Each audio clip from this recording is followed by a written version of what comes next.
Assalamualaikum warahmatullahi wabarakatuh. Izin memperkenalkan diri, saya Muhammad Syahrul, NPM 2321020071. Saya di sini mereview makalah dari kelompok 1 dan mata kuliah Hukum Acara Perdata dan Peradilan Agama. Dosen pengampu Pak Dr. Muhammad Irfan SI MSy. Ruang lingkup Hukum Acara Perdata. Pengertian hukum acara perdata. Hukum acara perdata atau yang sering juga disebut hukum perdata formal adalah sekumpulan peraturan yang membuat bagaimana caranya orang bertindak di depan pengadilan, bagaimana caranya pihak yang terserang kepentingan mempertahankan diri, bagaimana hakim bertindak sekaligus memutus perkara dengan adil, bagaimana melaksanakan keputusan hakim yang bertujuan agar hak dan kewajiban yang telah diatur dalam hukum perdata material itu dapat berjalan dengan semestinya sehingga terwujud tegaknya hukum dan keadilan. Sumber hukum acara perdata adalah tempat di mana dapat ditempatkan ketentuan-ketentuan hukum acara perdata yang berlaku di Indonesia. Berikut pengaturan hukum acara perdata di Indonesia. 1. Here, Het Herzin Indonesia Reglement Here. 2. RBG Reglement for the Buiten Westen. 3. Reglement of the Burger Rochefordering.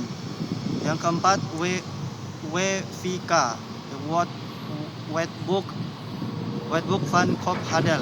Hukum acara perdata di Indonesia dikenal dengan istilah Herzin Indonesia Reglement atau disingkat HIR. Pada mulanya bersama inilah Reglement IR yang berarti Reglement Bumi Putra, perancang dari Inland Reglement adalah seorang warga negara Belanda yang bernama Mr. L. Wichher yang menjabat sebagai presiden dari Hoger Rechtshof, yaitu badan pengadilan tertinggi di Indonesia pada zaman kolonial Belanda.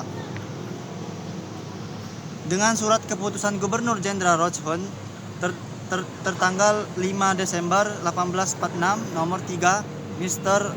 Wichher diberi wewenang merancang reglemen tentang administrasi polisi dan proses perdata serta proses pidana bagi kalangan bumi putra. 1. Itu terdapat asas kebebasan hakim.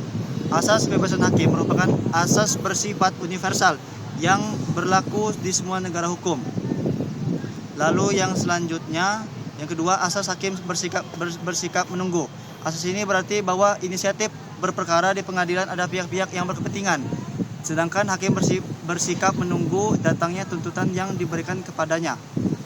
Lalu yang selanjutnya, yang ketiga, itu asas hakim pasif, asas hakim aktif. Hakim selaku pimpinan sidang harus aktif baik sebelum maupun selama pemeriksaan dalam sidang pengadilan agar berjalan dengan tertib dan lancar. Terus yang selanjutnya, asas persidangan terbuka.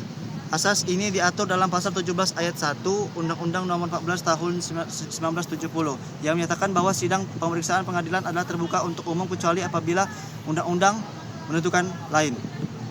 Lalu yang selanjutnya itu yang kelima, asas kesamaan atau audiat alteram partem.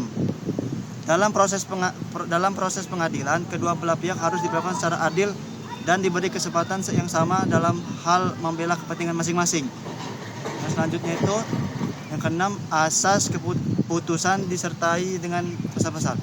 Pasal 23 Undang-Undang Nomor 14 Tahun 1970 menegaskan bahwa semua putusan pengadilan harus disertai dengan alasan-alasan yang dijadikan dasar mengadili. Kesimpulan dari uraian di atas dapat disimpulkan bahwa hukum acara perdata memiliki peran penting dalam menegakkan hukum dan keadilan di bidang keperdataan.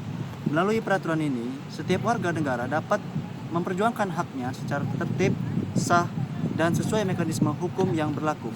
Sejarah panjangnya yang berawal dari hukum adat dipengaruhi oleh hukum Belanda hingga kini masih menjadi fondasi sistem hukum nasional, menunjukkan bahwa hukum acara perdata terus berkembang seiring dengan kebutuhan masyarakat. Dengan penerapan asas-asas yang adil, sederhana, cepat, biaya ringan, hukum acara perdata diharapkan mampu memberikan perlindungan dan kepastian hukum bagi seluruh warga negara Indonesia. Baik, begitu saja yang dapat saya sampaikan. Bila ada kurang kata, kesalahan kata, saya mohon maaf. Saya akhiri, wassalamualaikum warahmatullahi wabarakatuh.